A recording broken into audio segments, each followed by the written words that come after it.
বাবা, বাবা বলো। আমি জানতে চাই যে আমরা এমন গোপন জায়গায় মায়ের দেহ কেন লুকিয়ে রাখলাম, আর তুমি যদি আমাকে এর উত্তর না দাও আমি কিন্তু যাব না। এখন বিরক্ত করো না লক্ষ্মী, আমার কাজ আছে। বাবা, এই একই প্রশ্নের উত্তর আমারও তোমার কাছ থেকে চাই। মানে ওনার মৃত্যু চোখের সামনে দেখেও তুমি বিন্দু মাত্র বিচলিত নও কেন, আমি জানতে চাই।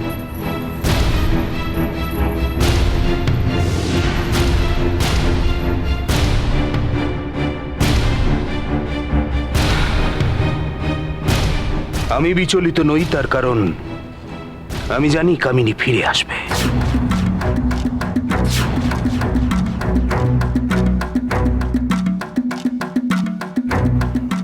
মহাপদ্ম পাওয়ার পর কামিনী বর পেয়েছিল যে কেউ যদি তাকে মেরেও ফেলে তাও সে ফিরে আসতে পারবে। একবার নয়, তিনবার এই বর ও কাজে লাগাতে পারবে। তাই তোমাদেরকেও বলছি, তোমরাও নিশ্চিন্তে থাকো, কামিনী ফিরে আসবে।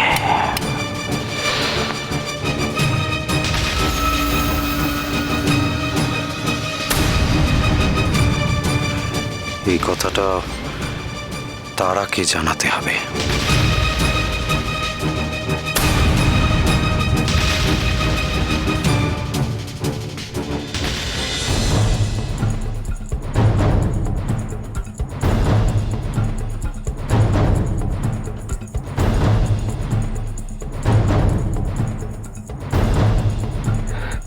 কি এটা কি হচ্ছে? ওই দেখো, বলতে ভুলেই গেছি।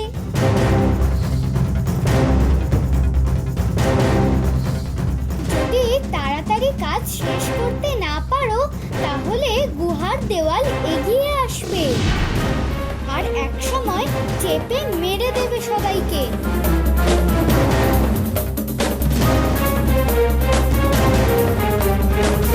তোমরা আটকে পড়ে মরবে। জ্যোৎস্না, এ তো দেখছি ভীষণ শয়তান। কাজের কথা সময় মতো বলে না।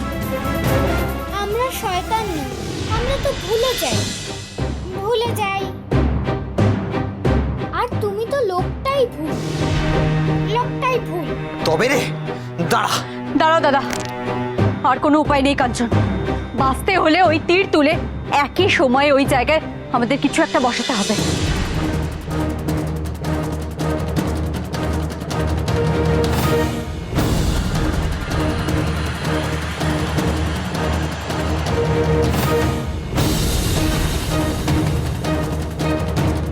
কাঞ্চন, ওই দেখো।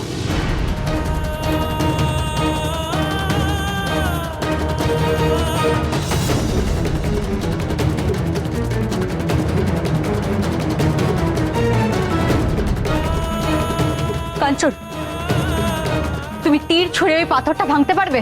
তাতে কি হবে? তাহলে আমি যখন ওই তীর তুলবো, তুমি ঠিক একই সময় ওই পাথরে তুমি তীর ছুঁড়বে। তীর সরাবার সঙ্গে সঙ্গেই ওই তীক্ষ্ণ পাথর এসে গেঁথে যাবে ওই জায়গায়।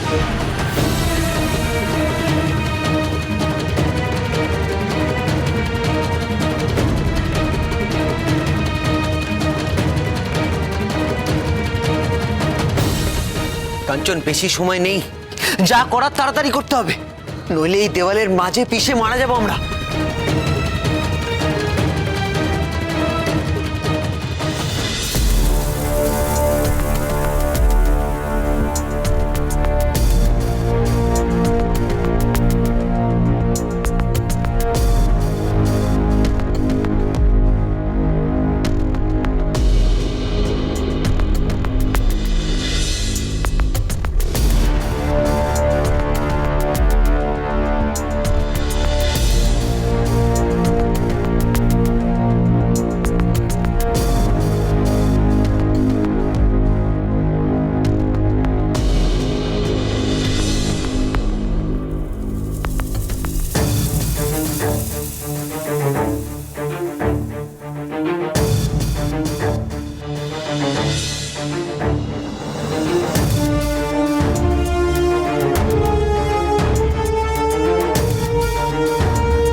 বাবা, মামা, তোমরা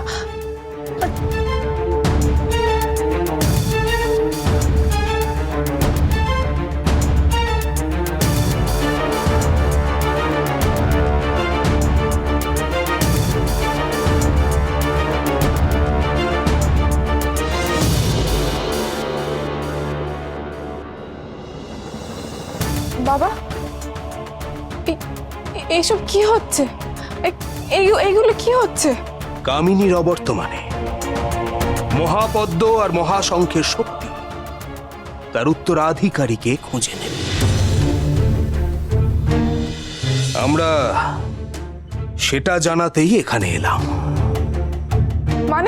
মানে এই মহাপদ্ম আর মহাশঙ্খের শক্তি কামিনীর বটে, কিন্তু যেহেতু আগামী পূর্ণিমা অবধি কামিনী প্রাণহীন অবস্থায় থাকবে, তাই ততদিন পর্যন্ত তার মেয়ে হিসাবে এই সমস্ত শক্তি তোমার হবে লক্ষ্মী।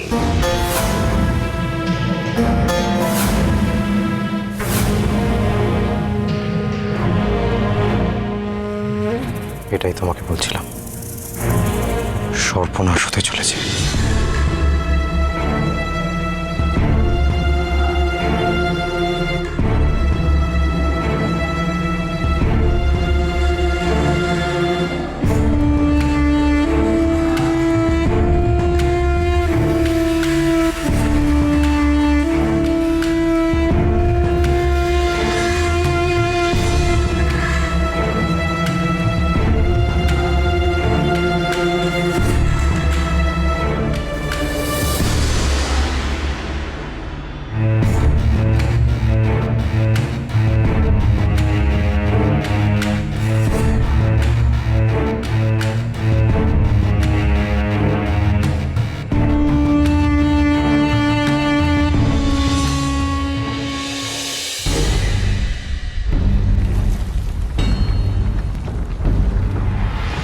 এক,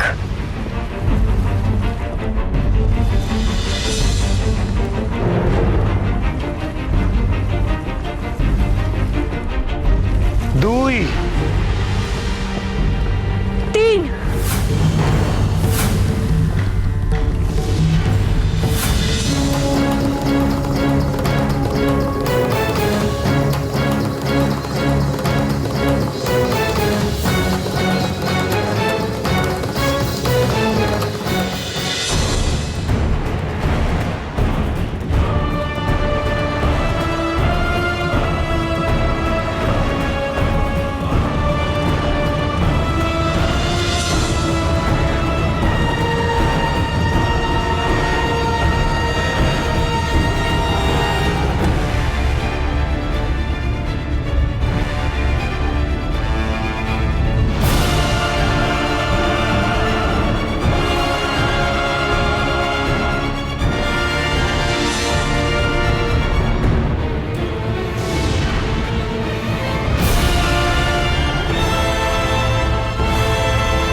সামনে লক্ষ্মী।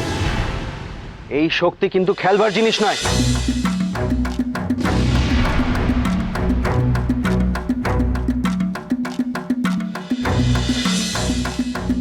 লক্ষ্মী, লক্ষ্মী, লক্ষ্মী, কি করছো তুমি? লক্ষ্মী, না, লক্ষ্মী!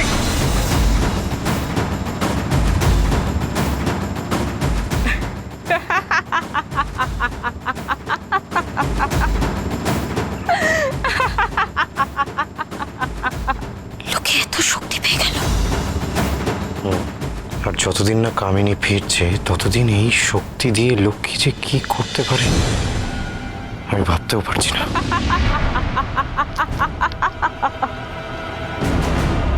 ভয় নেই বাবা, আমি তোমাকে মারবো না।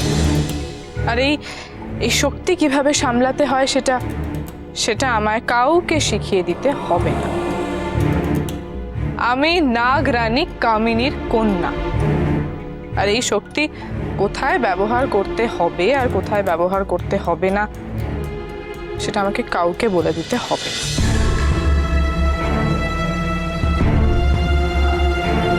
কামিনীর এই মৃত্যু আরো ভয়ঙ্কর কোনো বিপদ ডেকে আনবে মনে হচ্ছে।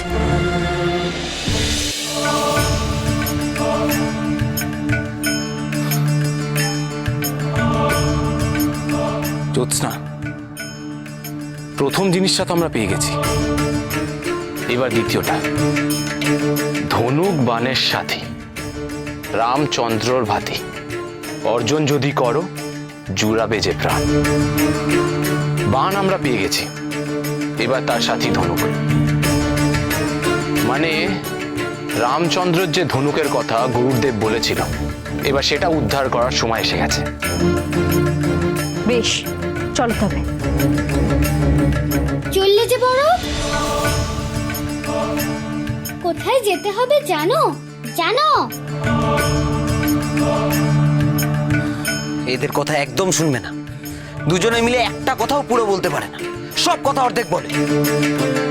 আমরা অর্ধেক বললেও ঠিক বলি, কিন্তু তুমি তো লোকটাই ঠিক নাও। হ্যাঁ, লোকটাই ঠিক নাও। তবে রে, দাঁড়াও, দেখি ওরা কি বলে। না গো, এবার ঠিকই বলবো। অর্জুনের বাণ উদ্ধার করার পুরস্কার হিসেবে তোমাদের পরের গন্তব্যের পথ বলে দেব। বেশ, তবে বলো কোথায় গেলে পাবো রামচন্দ্রের বাণ? এখান থেকে দক্ষিণ দিকে সোজা চলে যাও নাক বরাবর। যখন সোনার এক মন্দির পাবে তখন থামবে, সেখানেই পাবে ধনুক। হ্যাঁ হ্যাঁ, ঠিক ঠিক। সোনার মন্দির?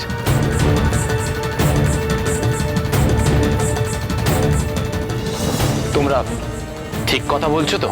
হ্যাঁ হ্যাঁ, ঠিক ঠিক। এই তাহলে আমাদের পরের গন্তব্য। পদাদিত্য, তুমি কি নিশ্চিত যে কামিনীর বাপের বাড়িতে কোনো বড় ধরনের সমস্যা হয়নি?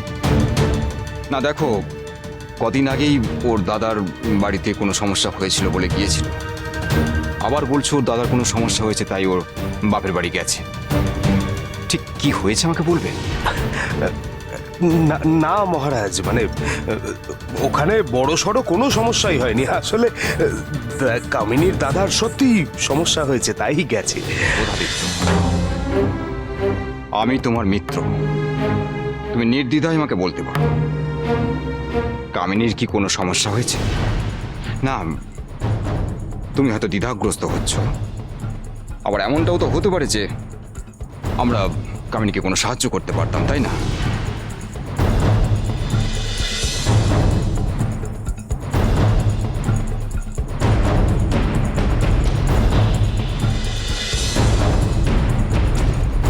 কামিনীর যা সমস্যা হয়েছে সেটা তো আমি আপনাকে বলতে পারবো না মহারাজ। একেবারেই নয় মহারাজ, একেবারেই নয়। আপনি অযথা দুশ্চিন্তা করছেন, সেরকম কিছুই। না, এত চিন্তা করবেন না মহারাজ, সব ঠিক আছে।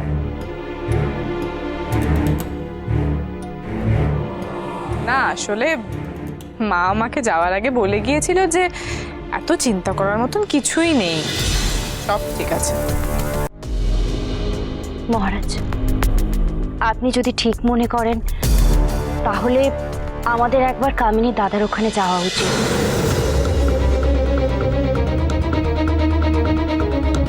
দেখুন, ওখানে গিয়ে যদি দেখি সবকিছু ঠিকঠাক আছে তাহলে তো কোনো সমস্যাই নেই, কিন্তু যদি সত্যি সত্যি কোনো বড় সমস্যা হয়ে থাকে সেটা তো আমাদের দেখা উচিত, তাই না?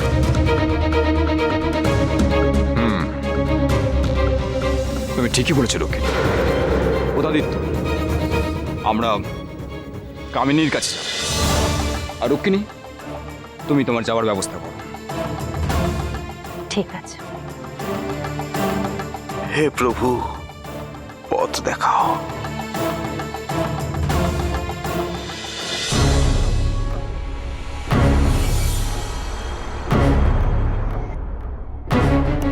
কাঞ্চন, এখানে তো আমরা কিছুই দেখতে পাচ্ছি না।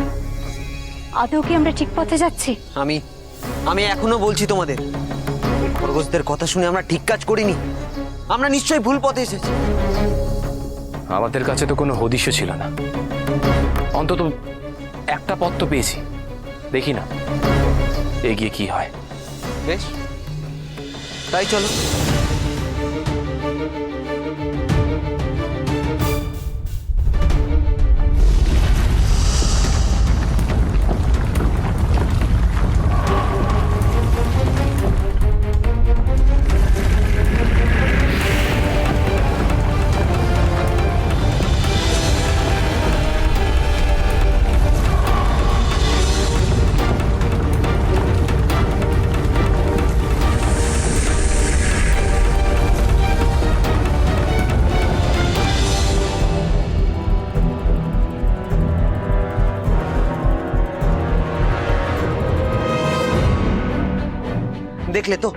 দেখলে তো তোমরা, আমি আগেই বলেছিলাম ওই খরগোশদের কথা শোনো না।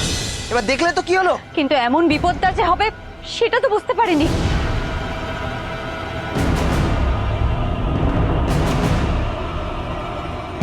দাঁড়াও দাঁড়াও, তোমরা শান্ত হও, এত বিচলিত হয়ে লাভ নেই। আমি লাভার খাত থেকে যেভাবে তীর গেঁথে উঠেছিলাম সেভাবেই একবার চেষ্টা করে দেখি।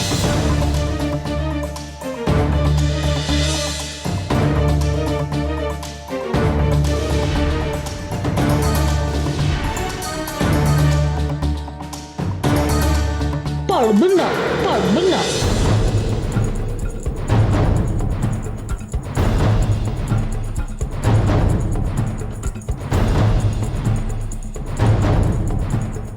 যতক্ষণ না বুদ্ধির পরীক্ষায় সফল হচ্ছ ততক্ষণ এখানেই পড়ে থাকবে, কিছুতেই বেরোতে পারবে না।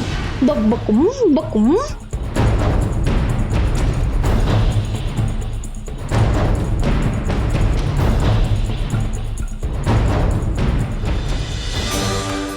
আমি কি করে কামিনীর কাছে এদেরকে নিয়ে যাব? কামিনীর সঙ্গে তো পূর্ণিমার আগে দেখা হওয়ার কোনো সম্ভাবনাই নেই, সে তো এখন মৃত। এই রাজা রানীকে এবার একটু উচিত শিক্ষা দেবার সময় এসেছে। এত নাক গলাচ্ছে যখন সব ব্যাপারে, তখন একটু শাস্তি পাওয়া উচিত।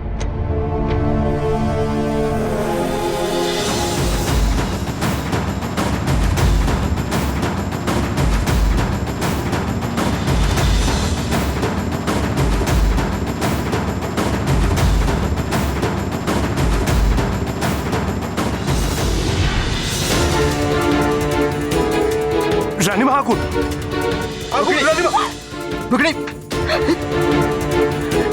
চল, চল।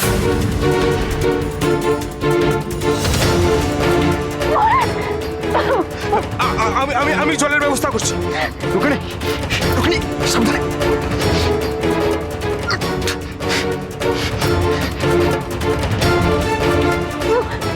রানীমা, রানীমা, আপনি দুশ্চিন্তা করবেন রানীমা।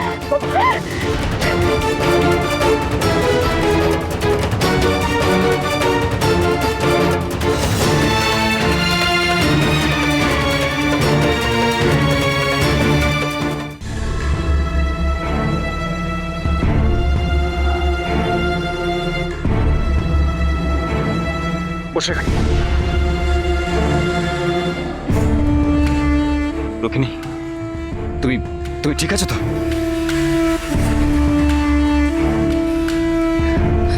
রানীমা,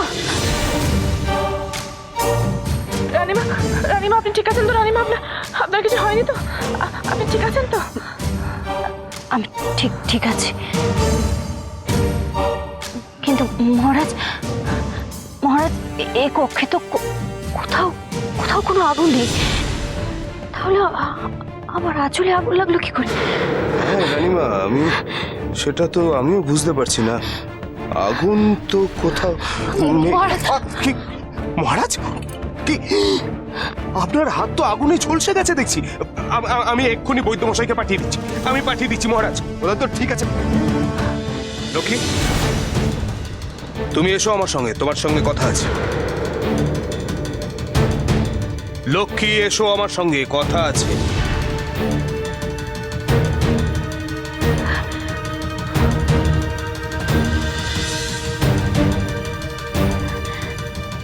মহারাজ, কিভাবে কি হয়ে গেল কিছুই বুঝতে পারলাম না।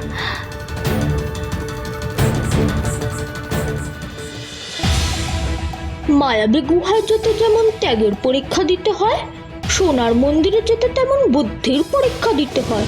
বকুম বকুম। খরগোশ তোমাদের অর্ধেক কথা বলেছে, সোনার মন্দিরের কথা বলেছে, কিন্তু পরীক্ষার কথা বলেনি। আমরা বলে দিচ্ছি, বক বকুম বকুম।